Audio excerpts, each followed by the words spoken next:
अगर दोस्तों आपका मन जब भी उदास हो ना तो इस कहानी को सुन लेना। ये कहानी है दोस्तों एक साधु और एक लकड़ी काटने वाले व्यक्ति की।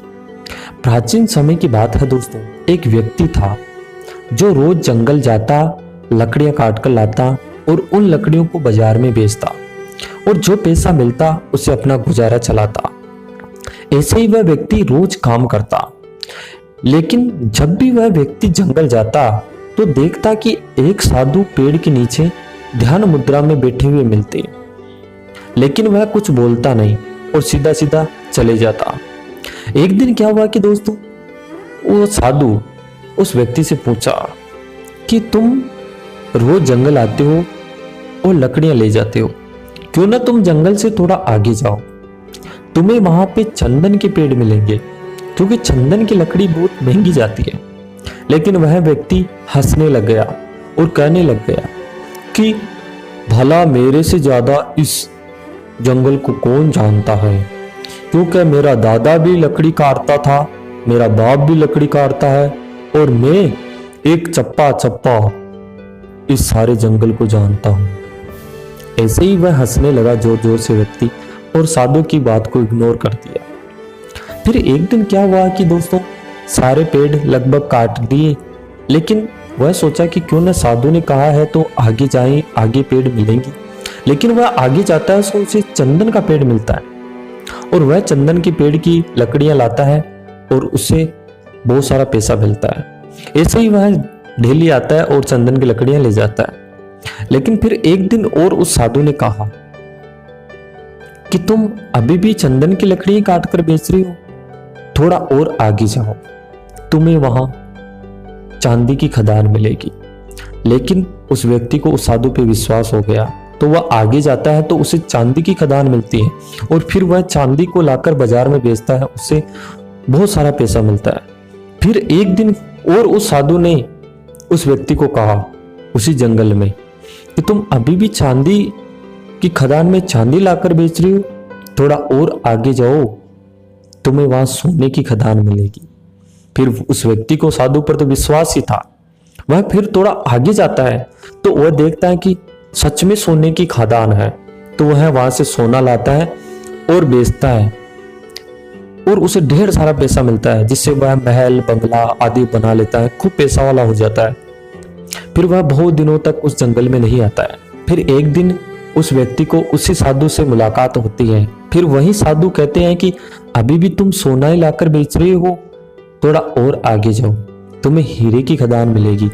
फिर वह व्यक्ति आगे जाता है तो उसे हीरे की खदान मिलती है और वह खुश हो जाता है और वहां से हीरा लाकर और ज्यादा पैसे वाला हो जाता है और जैसे पैसे वाला होता है घमंड आने लगता है और फिर है ना बूढ़ा हो जाता है वह व्यक्ति। और एक दिन फिर उसी जंगल में आता है तो वहीं साधु उसी पेड़ के नीचे उसे मिलते हैं। तब उस व्यक्ति ने कहा कि तुम अभी भी यहीं हो और आप मुझे देखो, मेरे पास बहुत सारे पैसे हो गए हैं और मैं अब है ना लकड़ियां काटने का काम नहीं करता हूं, मैं बहुत धनपति हो गया हूं। उसी बात पर उस साधु ने कहा कि तुम अभी भी यही करते हो, तुम थोड़ा और जाओ। फिर वह हंसने लगा जोर जोर से। लेकिन तुम्हारे मन में आज तक यह ख्याल नहीं आया कि जो ये साधु यहाँ एक पेड़ के नीचे बैठा हुआ है, इसे सब कुछ पता है कि सोना की खदान कहाँ है, चांदी की खदान कहाँ है, कौन सी कीमती वस्तु है। फिर भी यह कितना खुश है, फिर भी इसका मन उसको लेने के लिए नहीं तोड़ रहा है। वह व्यक्ति जोर जोर से रोने लगता है और साधु के पैर पड़ जाता है कि मुझे माफ कर दो, मुझे पता नहीं था। इसी बात पर वह व्यक्ति साधु से पूछता है कि फिर इससे कीमती और आगे क्या है। तो फिर साधु बताते हैं ध्यान। हाँ दोस्तों, ध्यान। जब भी दुख आए ना दोस्तों, अपने अंदर झांकना और थोड़ा सा ध्यान करना, ज्यादा नहीं दोस्तों, 5-10 मिनट है ना कैसे भी करके है ना ध्यान की प्रक्रिया में लगाइए। आप खुद को समझोगे, चीजों को समझना शुरू कर दोगे दोस्तों। और दोस्तों मैं तो है ना दोस्तों सच में जंगल में तो कभी कभार जाता ही हूँ, क्योंकि वहां पे बहुत शांति मिलती है।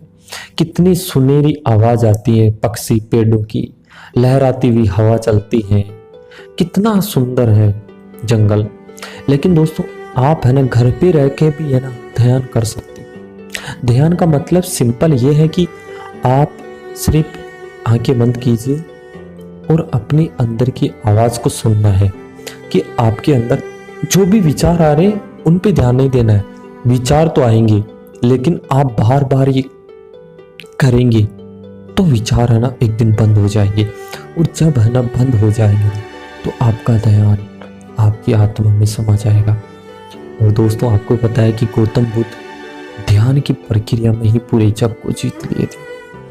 इसलिए दोस्तों आज का वीडियो यही है कि आप है ना थोड़ा दुख आते हो तो दोस्तों इमोशनल हो जाते हो, विलाप करने लगते हो और दोस्तों रोने लगते हो कि मेरे पास दुख आया क्यों, मैंने किसी के साथ गलत नहीं किया। लेकिन दोस्तों मैं बताऊं इसकी एक ही प्रक्रिया है, दुख और सुख हमारे नियंत्रण में नहीं है दोस्तों। ये तो दोस्तों एक संसार के चक्र है जो निरंतर चलते रहते हैं। कभी दुख आएगा कभी सुख आएगा, लेकिन दोस्तों सुख और दुख दोनों में हमें समान स्थिति बनाए रखना है। और दोस्तों इसका एक ही है ना दोस्तों समान स्थिति ध्यान है। इसलिए दोस्तों समय निकालकर ध्यान कीजिए, आप हमेशा खुश रहोगे। और इसी बात के साथ मैं अपने शब्दों को विराम देता हूँ। जय भारत, जय हिंद।